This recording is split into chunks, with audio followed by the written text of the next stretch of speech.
It's time to meal prep.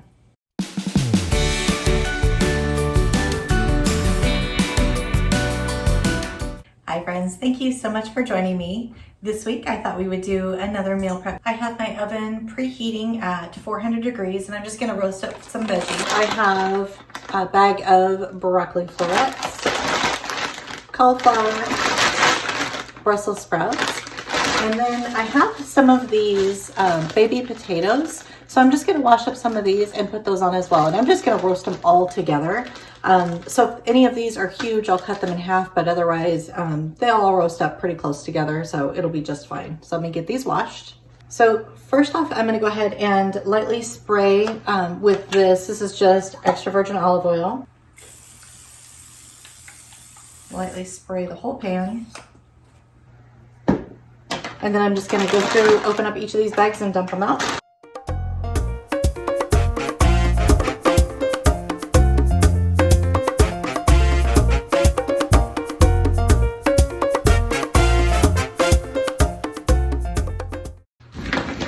And then I'm gonna break apart anything that's frozen together.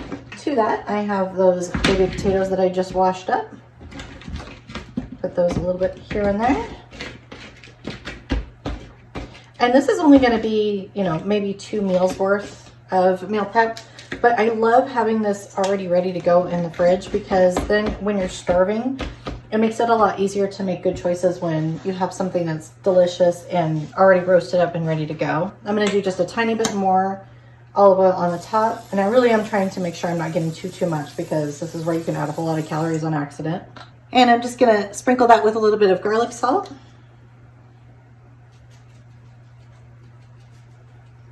And get that in the oven. Next up, I wanted to make kind of a Tex-Mex quinoa bowl. And so I have, this is actually pre-rinsed quinoa, but I'm still gonna go ahead and rinse it again because, you know, that doesn't hurt anything. So I'm gonna take just a cup of quinoa.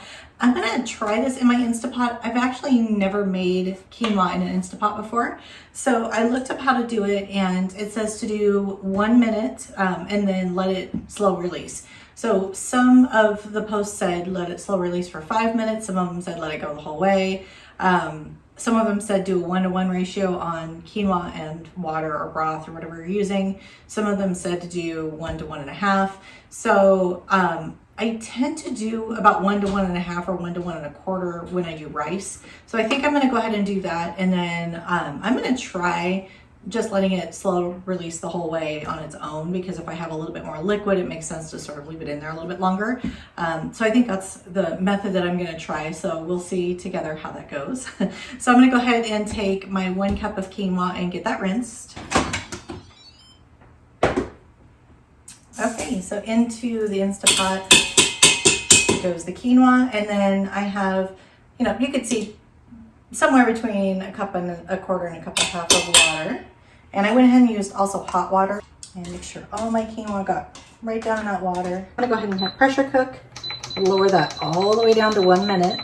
It just seems so short to me, but that's okay. We're gonna give it a try. Make sure that I'm on sealing and let that go. One thing I do want to get going on is a dessert that I actually haven't made in quite a while, which is quinoa pudding. I want to do a chocolate quinoa pudding because then when I have that in the evening, I can also put fresh berries and fresh fruit on it. It's really, really good. So again, I haven't done this in a while, so kind of going back in the recesses for how to do this. A 1/2 cup of whatever your favorite milk is. So for me, I'm going to use this Silk vanilla almond milk and take just a 1/2 cup in each. So to that, I'm going to add 1/8 cup of chia seeds to each one, which is 2 tablespoons each.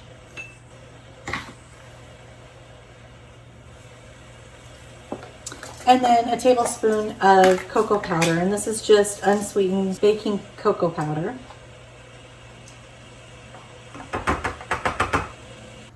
And then you can use a lot of different things to sweeten this up. I'm just going to do a packet of Splenda in each one, but you can use, you know, maple syrup if you like.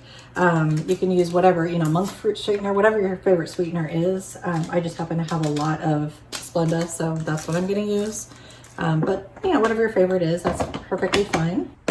And then we're just gonna mix that all together. It does take a little while of stirring. Just hang in there, it will come together.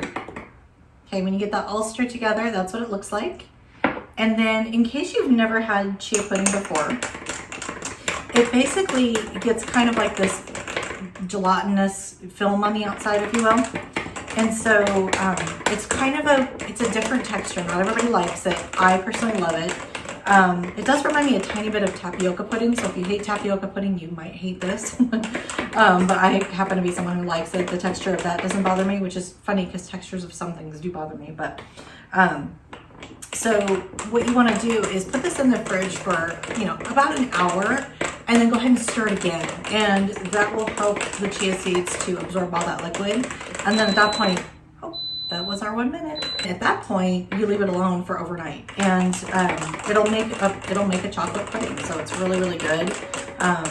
But it does take that time in the fridge to come together. So while that quinoa is gonna slow release on its own, we wanna get the rest of the ingredients for the bowl ready. So I actually went out in my garden and picked a bunch of tomatoes this morning. They are finally coming in. I'm so excited. So I'm gonna use those in my bowl. I also have some corn. So this is just canned corn. And then you can use frozen, you can use whatever you like. You can use fresh. If you can find corn on the cob right now, is actually not a bad price in some areas. And then I have some low sodium black beans as well. The black beans are actually going to be what I turn into basically taco meat is really what I'm going to do for this one. You can really do this a million different ways. I'm going to do it kind of the cheater way, and I'm going to use this McCormick taco seasoning. You could also do either, lean turkey, lean ground beef, something like that. This one, I'm just gonna go ahead and use the black beans, like I said, as my meat. But there's a million ways you can do it. So be creative and do whatever you prefer. So I'm gonna go ahead and get this going over on the stove. So I'll bring you over there with me. Okay, so I have 1 can of drained and rinsed black beans over here. So I'm gonna get a little fire on those. And I'm just gonna kind of heat them up just a tiny bit. And then we'll go ahead and add some taco seasoning to that. You can use, like I said, you can use, any kind of seasoning you like, but also you can use a packet. I just eyeball it and don't worry about it, but you can obviously be much more precise than I am. Okay, so those are just starting to sizzle and get a little bit warm. So I'm just gonna sprinkle in some taco seasoning. It's roughly about a packet worth. And then to that, I'm going to add some water. And I think the packet calls for an entire cup of water. I like to do a little less than that because it just takes a lot longer to evaporate back out. And I'm impatient. So I'm going to let this go ahead and come back up to a boil. Okay, so that's bubbling away. So I'm going to go ahead and turn the heat down just a little bit. So I'm on about medium-low now, and I'm just gonna let all that water evaporate off and let all those flavors come together. That quinoa has slow release, so let's take a peek. Oh, it worked. Okay, I'm totally doing that from now on. Okay, so again, I did 1 cup of quinoa, about 1.25 cups to 1.5 cups of, and I started with hot water. I'm spoiled and my son actually put it in Instant Hot for me. So that was hot water that I started with. I can't remember if I said that or not, so just in case. So I started with hot water, put them both in together, stirred them up, and of course I rinsed my quinoa first. And put it in for 1 minute and then let it slow release. It's been slow releasing, it looks like, for 19 minutes. And it's perfect, it's fluffy, I am so excited. That was super easy. So 1 more use for my Instapot. Yay. So while that taco meat is finishing up, I'm gonna go ahead and rinse my tomatoes and take the ends off of the ones that when I picked them, it still has a little end on it. So I'm gonna get these ready to go, and we're almost done.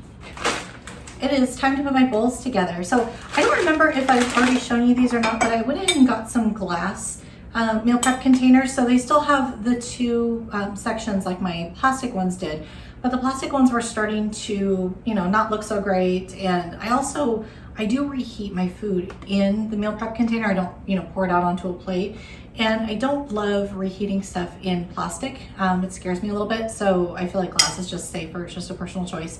So I did go ahead and get some glass meal prep containers.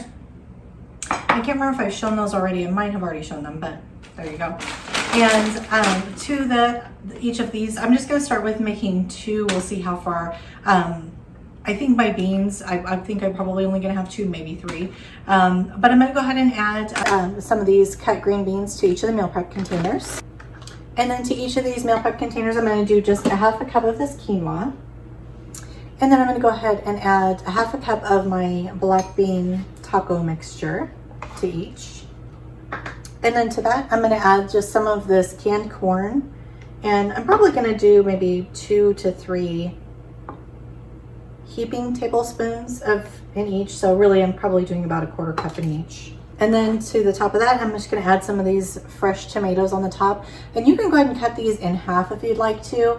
It does make them a tiny bit easier. There was a couple that I did cut in half just because it had kind of a bad spot on it, so I just cut it off. I left most of them whole, but you can do whatever you like. So I'm just gonna pop these right on the top. And then when I go to reheat these, the tomatoes are actually gonna cook a little bit when I reheat it in the microwave. So they'll get just a little bit warm, and they'll, some of them will probably pop open also, which I really like that. So I'm just gonna pop these on the top. And there was no measurement on that. It was literally whatever I could get out of my garden.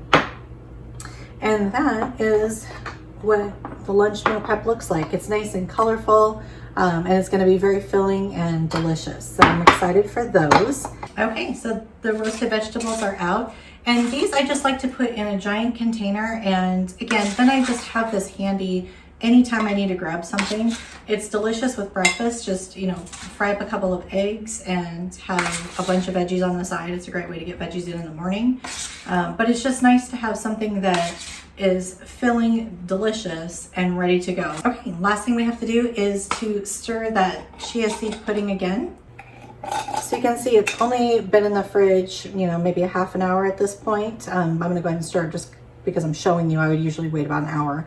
But you can see it's already, pretty gelatinous. So I'm gonna go ahead and just stir that. And you can see look how thick it already is. So it will really, really thicken up if you've never had it before. Get both of those stirred and get them back in the fridge as well. So that wraps up our meal prep. So I have the quinoa Tex-Mex bowl, just roasted veggies ready to go. And then that chocolate chia seed pudding all ready to go. So I am ready for a successful week, and I hope you are too. Thank you so much for your time watching. If you enjoy this kind of meal prep video, be sure and click the like button. Click subscribe if you haven't already. Click the bell for notifications if you'd like notified each and every Saturday when I upload. I hope you have a very successful week, and we'll see you next time. Bye, guys. Why is there a schmuck on that? No schmuck allowed. Have something over here. What do I have? Pretty gelatinous. Chocolate quinoa. No, not quinoa. That would be really gross. For notified? No.